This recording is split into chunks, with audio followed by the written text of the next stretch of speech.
What's up, everybody? Welcome to the Bleav in Hornets Podcast on the Bleav Podcast Network. And and what you're listening to right now is our new intro. We have music now. Thank you to the Bleav folks for hooking us up. There you go. We're not hearing it right now, but you hear it as the podcast is playing. I don't know how to do that in real time. maybe for next week I'll figure it out. But we have new music. Yay! You hear his voice. That's Muggsy Bogues on the line. Mugsy, how you doing? What's up, partner? How you doing? Things are good. Hornets are balling out. We have some injuries, but all things considered, the team's performing really well. So it's really cool. Like, I feel like I say it every week. To some degree, it's kind of still a fun time to be a Hornets fan right now. Oh, absolutely. Got to be fun time to be a Hornets fan. I mean, here it is. They 6 in their standings right now in the Eastern standings. They got 12 wins, just the same amount of wins that Boston Celtics has. Yeah. I mean, within 25 games that they played, they're 12 and 13, one game under 500. You got to be pleased with where they are right now. I mean, some of the guys have been injured, but for the most part, the core has been there. And then with the excitement of what Melo has bring in terms of his excitement, especially been been injected into the starting lineup, has really, been contagious for the guys, and they've been scoring a lot more points as been showcased, been showing, 120 points as opposed to 107. That's a big jump. Oh yeah, it's dope. It's really dope, and we're gonna get into all that in this episode. Also, in this episode, we're gonna talk about some non-Hornet stuff. Derrick Rose is rejoining Thibodeau in New York. There's some talk about the All-Star game. Some of the highest profile, like the top 1% of the NBA is anti-All-Star game. Like the All-Star of the All-Stars don't want to play in this All-Star game. So we're going to talk about that. And then we're going to close out the episode talking heckling stories from Muggsy's experience in the league. So I guess we can start outside the NBA first. The newest thing I would say, because the All-Star game talk has been going, it's been like a slow kind of roll thus far as we get closer to the actual game itself. But Derrick Rose traded from the Detroit Pistons to the New York Knicks, reuniting with Tom Thibodeau. That relationship in Chicago, saw it in Minnesota, and now it's in New York. Muggsy, what do you think about Derrick Rose in general, and what do you think he can bring to the Knicks? I mean, I love D Rose, and I'm so glad that Thibodeau reached out to bring him to the Knicks to kind of mentor the guys, and not only that, but also to help, because D Rose still got some ball left in him. To really help and try to get them where they need to be. Hopefully, try to make the playoff or make one that last run for those spots. That's where he had his most success with Coach Thibodeau. Mm-hmm. 2-time MVP with him. Went up to Minnesota, as you alluded to, and had success with him as well. D just a great guy on and off the court. I'm pretty sure guys would love to have him in the locker room. He's always, even keel, not the rah-rah type of guy, but now that he's at this age, at the stage in his career, he's not shy about, lending his voice to what needs to be done, because he's a true professional. He's understand what it takes in order to get to that next level and how to conduct yourself as a professional. And I'm quite sure Coach Tibb, having him in the locker room with these guys, with the young guys, really, resonate in terms of the type of culture they're trying to create there. So I'm so happy for him, getting another opportunity, another chance to feel like, you got another run at something, at the end of the tunnel in terms of possibly making a playoff. Because in Detroit, things was a little dormant right now. And he was kind of being on the restriction, so to speak. So I'm quite sure they're going to let him do his thing, as much as he can to help that organization. And I'm so happy that he reunited with Coach Tibbs. Yeah, the Pistons are sitting in last in the East with 5 wins. And for contrast, the Knicks are in 9th place. So I appreciate the Knicks are kind of going for it. They could have tanked and made a run at Evan Mobley or Kate Cunningham. There's a lot of really good youngsters coming into the league in this upcoming draft. And Tibbs doesn't seem here for the tanking, which is good. I like that winning mentality. Like, they're going out there to compete. And Derrick Rose is definitely a competitor. We've seen it. We all seen it despite the injuries. Like, he's a top tier competitor. What is there to like that coach and player bond? Like, when as a coach, when you find a player you can trust, and when you're a player, when you have a coach you can trust, can you speak towards like that intangible, I guess, and a familiarity between that coach and player relationship? and how valuable that can be? Yeah, I mean that's it all. That's everything. Relationship with players, trusting one another, and having people that around you that have that same common goal.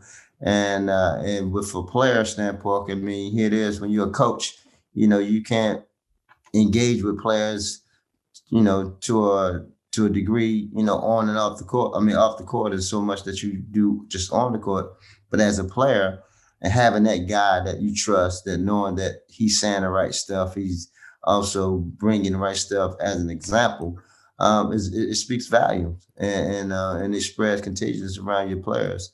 And that's the type of culture that you want to have in your locker room, around your ball club.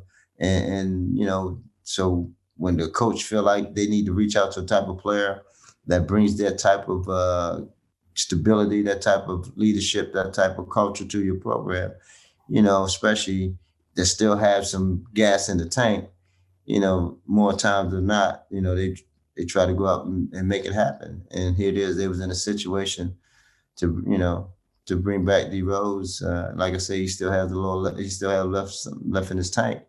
And I'm quite sure Coach Tibbs sees that, and they want to, it's a win-win for both situations. And for Dennis Smith, getting the opportunity, Dennis Smith Jr.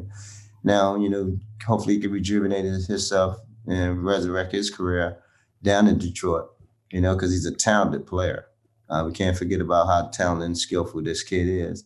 But from some odd reason, for getting bounced from Dallas to New York and now here to Detroit, they got to be saying something. And then you got to look yourself in the mirror, say, hey, you can't be all everybody else. Sometimes it got to be me. And hopefully he can turn his career around, because he's a great kid. I got the opportunity to coach against him when I was playing in high school, and I got an opportunity to meet him while he was in the league.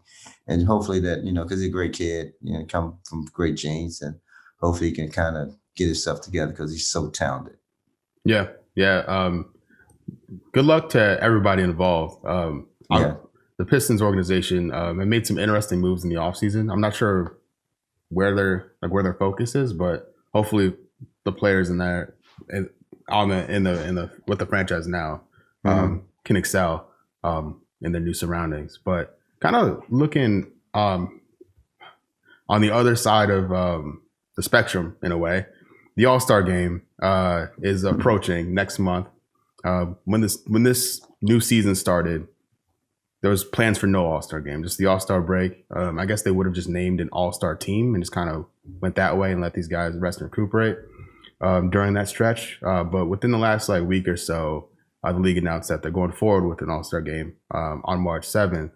And the biggest stars in the league, LeBron, Giannis, Carmelo, Kawhi doesn't say anything, have spoken out against this game. Mugsy, what do you think about the All-Star game happening now? So also just real quick, we're recording this Tuesday, just before 6 p.m. So this could change by the time this podcast goes out. Goes out. So, the NBA may listen to their star players here and be like, hey, maybe we shouldn't do this. But what do you think about the All-Star game, this conversation around it, the players speaking up against it, and the decision at this point, for right now, to move forward with it? Well, let's put it this way, it's a players league. Now you got guys that are speaking up against going, and I'm quite sure the league will listen to that. Even though right now it's scheduled to go forward with the All-Star game, I don't know how that's going to look, because you got so many elements that goes along with not just the game, things that surrounded around the game, the challenges and all the other stuff that goes on, the slam dunk and so forth. So how they would even create that, and will fans be involved? So it's a lot of things that's going to be, talked about and continue to be speculated and decisions to be made. But again, if you got those guys who are saying, hey, they have concerns, and those are the guys that going to be the ones that probably, represent the All-Star. So I'm quite sure Adam Silver and his staff in the league always ahead of themselves in terms of making sure that we all are on the same page going forward, and that we will reach a common goal when it's time to do so.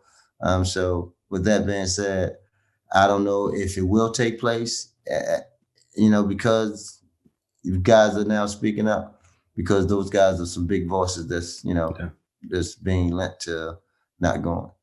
Yeah, and as a fan, like I'm happy that just basketball is back.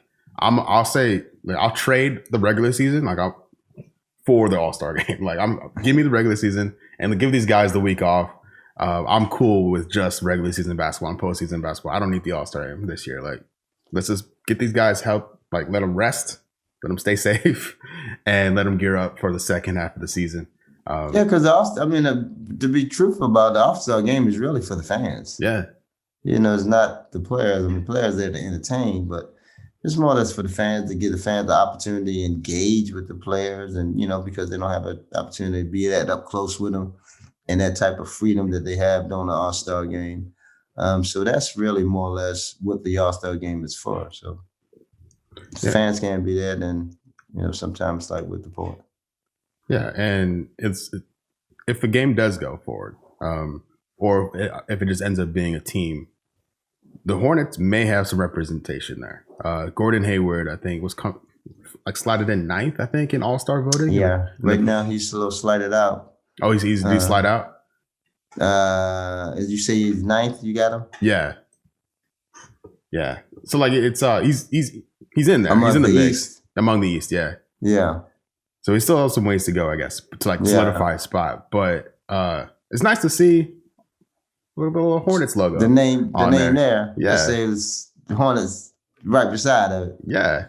Yeah, absolutely. And he was playing like an all-star. Like I said, we caught it within the season. He's been putting up some, unbelievable numbers on a nightly basis. And pretty much, I want to say he's the leader of that team. Yeah. He's the leader. He's the leading scorer in the other team. He's the one that kind of, how he goes, they go. But Melo has now become a really initiative in terms of how the tempo of the game is being played. And that's what coaches love, when you have a player who can control the tempo, forcing action all over the court on both ends, defensively, getting rebounds. And then that's a win-win situation when you got something like that. But who knows? I'm looking forward to hope that Hayward get that nod to being an all-star. Yeah, definitely. It'll be a nice little like middle finger to everyone who's like, "Oh, the Hornets overpaid. What are you guys doing?" All the people trolling on Twitter about the Hornets franchise and stuff like, what now? But time will tell if we get to well deserved. Yeah. You brought up LaMelo. He's next on our docket here. He's starting. We talked about his first start last week. He's starting under not great circumstances. Injuries to the roster. Terry Rozier went down first, and then PJ went down, and then Devonte went down. It was just like, so the 5 changed a lot during that stretch. Bridges got into the starting 5 at one point, I think. But Melo's been able these last 5 games to start, and it's been really great. They're 3-2. Yeah. In those 5 games, he played around 34 minutes each game, 22.6 points per game, 6 boards, 6 assists. He's shooting. This is the thing that's blowing my mind with LaMelo. He's averaging 7 3 attempts per game the last 5, and he's making half of them, more than half of them. And then from the floor, he's taking 18 shots per game, and he's making 44% of them.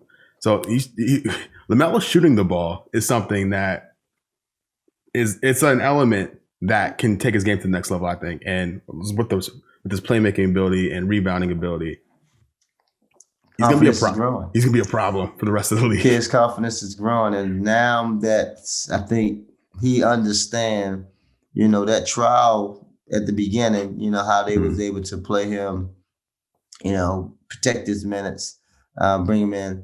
But now he got the taste of what it felt like playing against the first string, and how to now have success against that first string. and he's playing with the utmost confidence. And when you have a young player like that with that type of confidence and ability that he has, I mean, it's going to spread amongst the team. And now that you see that the points has increased, they used to be, ranked 29th in scoring, almost probably last in scoring, averaging only 107 points. They average 120 points now. And that's a big jump. And that's more easy baskets. That's more up-tempo basketball. That's guys feeling good about themselves, spreading the ball. And when you have that type of enjoyment out there on the floor, it normally leads to success. And at the helms of it, it's little young fella Melo, who's, again, starting to understand how to play that point guard position, how to control it, and how to not only be an impact on one end, but realize he's been an impact on the other end as well, with the deflections, hands, coming active. up with loose ball steals, rebounding, pushing it. And that's been affectionate amongst his teammates. And you can hear, Malik Monk when he did his interview about how all I gotta do is run, young fella gonna find us, and we're seeing lobs to Biz, man. Like and the lob, because he had that control and know how to feel for the game. And when you're a point guard, to have that understanding, you like playing with a point guard like that, because I run, I'm gonna get an opportunity to score and do what I do best. Yeah, and even we caught Magic Johnson's attention. I say we, like I'm on the team. The Hornets caught Magic Johnson's attention. He tweeted out how exciting the Hornets are to watch. So yeah, it's cool. More people paying attention to the franchise, which is deserved and also appreciated, because we get to share what we see with other people. It's great. And I told this. I think I was on another podcast, and I mentioned about how the Hornets excitement it is, and how electrifying they are. And if fans was in the arena, they'd be going crazy right now. And it's not a team that it's going to be a team that be reckoned with, not only local and the state-wise in terms of the excitement and enjoyment, but on the national level, they're going to be a beloved team, because of what their young fellas able to do, and the the youth and excitement he brings and how he plays it. And that could be something that I think the Hornets could be getting ready to be known on that national stage once again. Yeah, like Melo here playing here, and this is a team winning games. We'll make more Hornets fans. Like people who've never been to the state of North Carolina will follow the Hornets on Twitter, on the internet, on YouTube or whatever, and they'll become Hornets fans because of how they're playing, this style, this competitively. Like even that's what winning does. I still can't get over the Rockets performance from the other night, where they held the Rockets to 7 points in the fourth quarter. Like that was a game they're going back and forth. The lead was changing throughout the game. No one was really pulling away. In the fourth quarter, they really all right, we're winning this game. We're not playing around anymore. And they stepped up defensively, which has been a huge cause of concern, especially around the 3-point line. Where only up by 3 points going into the fourth quarter. So to hold them and to be able to, and then had the young fella hit 7 threes in the game. I mean, he averaged 7, and here it is. He knocked down 7 of them. Madness. I mean, that's feeling it. That's feeling it and having fun out there. But that's the growth of the team, and that's what you want to happen. And you want the guys to, not hang on the lows in terms of when we don't play well, as well as on the win. But they're trying to keep that even balance. And, and I love what the coaching staff is doing with the team. The guys are right there in the thick of it. They got a big challenge coming up with this road trip.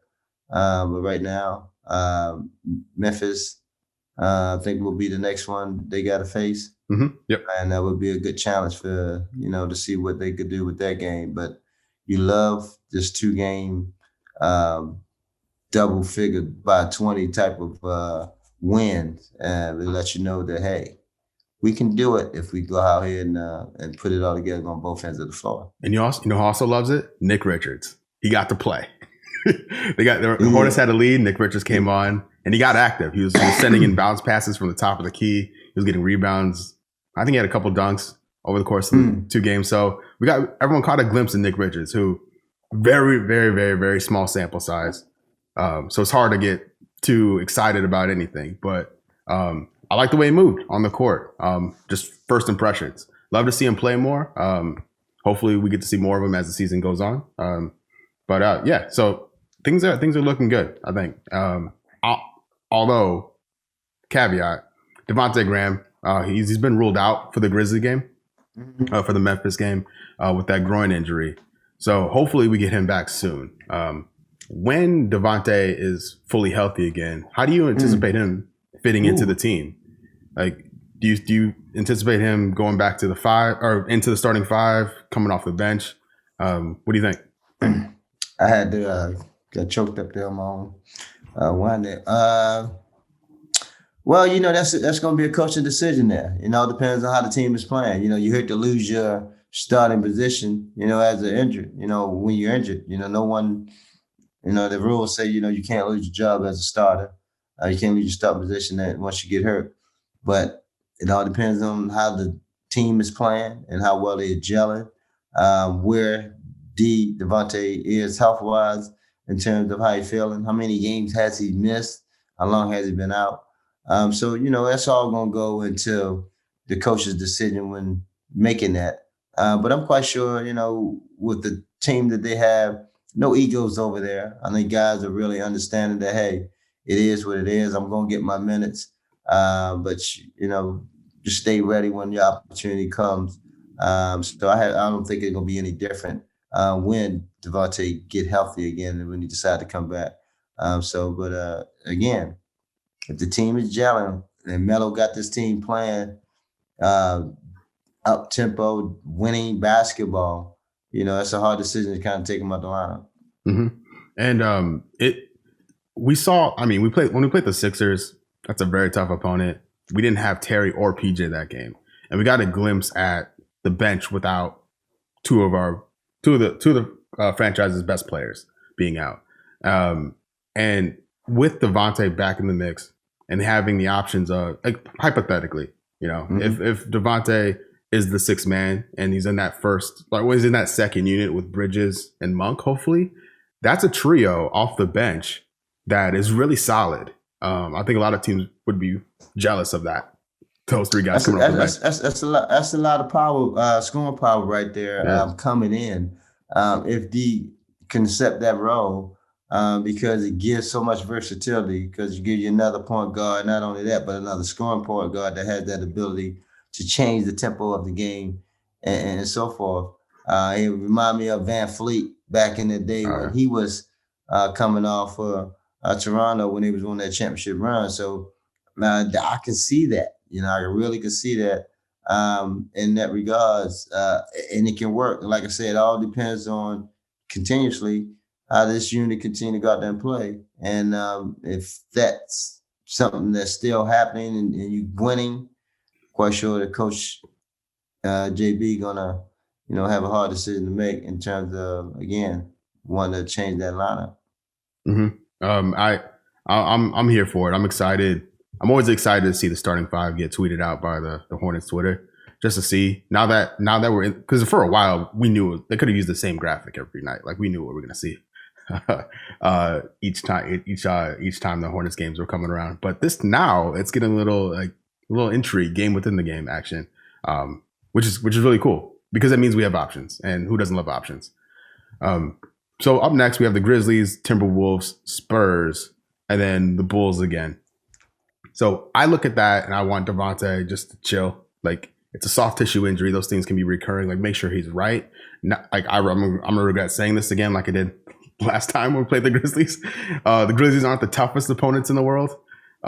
Maybe we'll be okay without him. Just make sure he's healthy. And so when he does come back, when we got the Nuggets, the Warriors, the Jazz, the Suns, we can really stake our claim and push up the standings in the East when those tougher games come around. And those are on the road too, aren't they?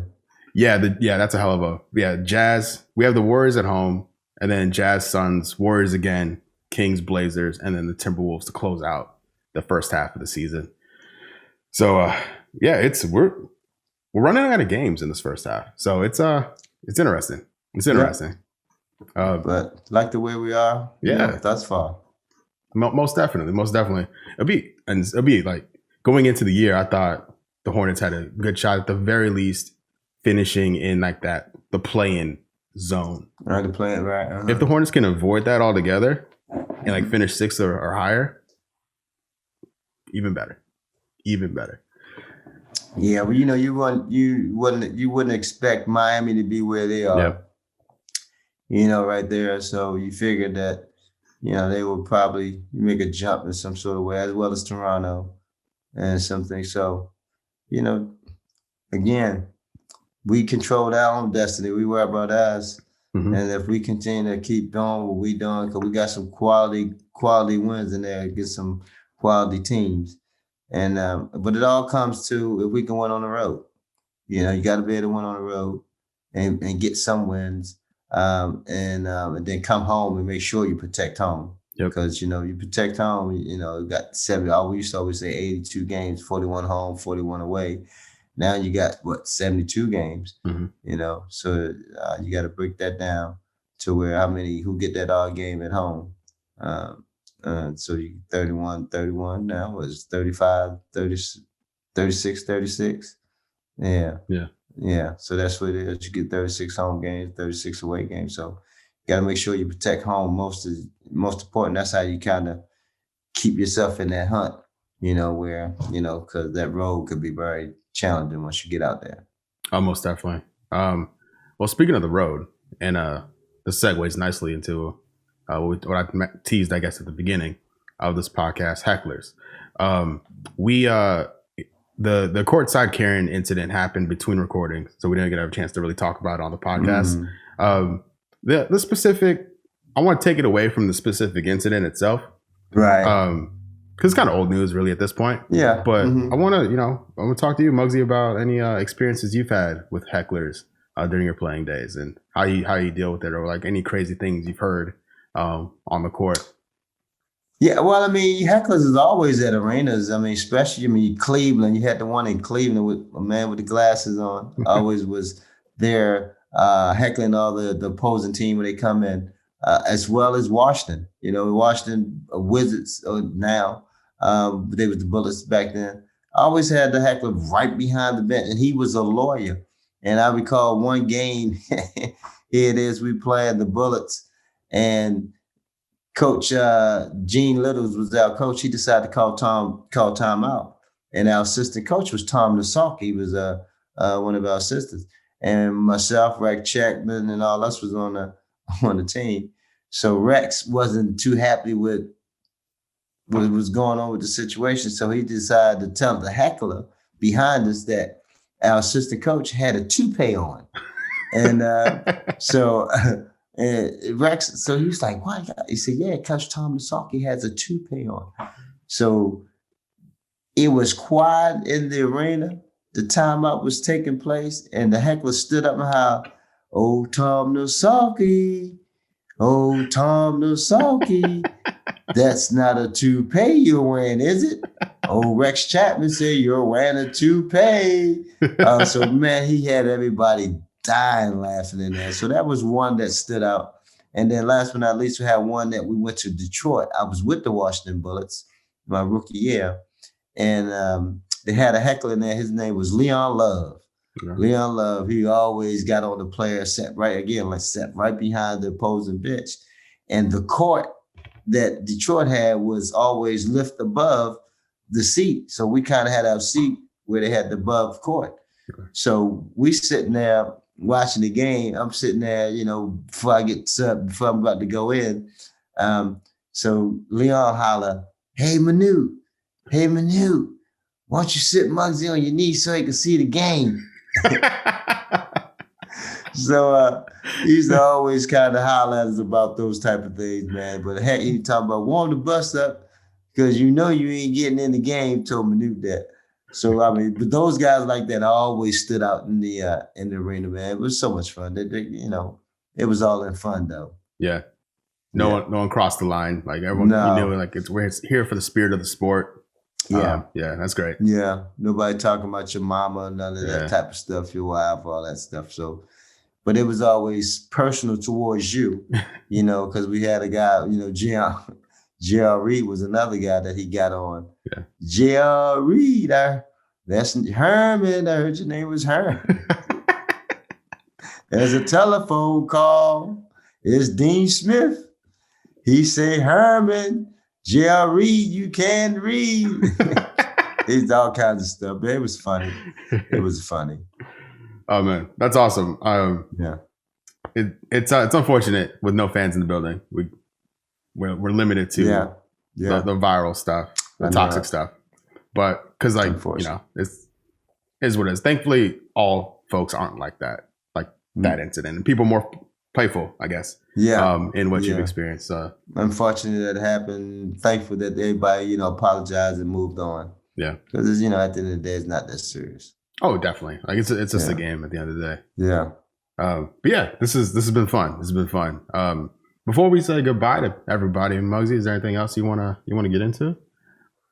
Well, I think we gotta give thanks to homage to my man Tom Brady. We saw a Super Bowl take place that, that a 43 man we thought we'd never see someone on the end of the pinnacle holding that Lombardi trophy, as a Super Bowl champion. So I'm a salute to Tom Brady and the Bucks and my man Godwin. Goodwin. Godwin. My man Godwin. Godwin, number 14, he had my jersey on one day at the podium. Oh, nice. So we gotta give my man Godwin a shout out and congratulate him for winning Super Bowl. Antonio Brown, Udonna Sue, all those guys, Evans, man, first time winners. So it was amazing to watch. I'm sad that Kansas City, wasn't able to overcome, because they had a lot of injuries, going into that game. And even though they was the guys that was considered the favorites, sad thing happened to, Coach Reed and, his situation now, because even though I never met him, I just admire all what he stands for and what he represents. And, so my shout outs to them guys and, on to another one, buddy. On to another one. Yeah. On to another one. Also, Mugsy and I were on the Bleav in Kentucky podcast. Mm-hmm. If same network, on the Family Network. So if you listen to this, go check that out. Go check them out. Vinny and Tony Delk, they were gracious enough to have us on. For me, it was amazing just to be a fly on the wall to listen to Muggsy and Tony Delk talk about the NBA. That was a pleasure to listen to. About going in, I fully expected to be talking about PJ Washington for an hour, but it went a completely different direction, which was not I love PJ Washington, but it was great to hear what you and Tony had to say. So if you listen to this, go check out Bleav in Kentucky. It's on all the same platforms this podcast is on. So do us a solid and tell them we sent you. But I enjoyed the partner. Appreciate you each and every week. Yeah, same here. Well, thank you all for listening to the Bleav in Hornets podcast on the Bleav Podcast Network. We'll catch you next week. Cheers. See you next week, bud.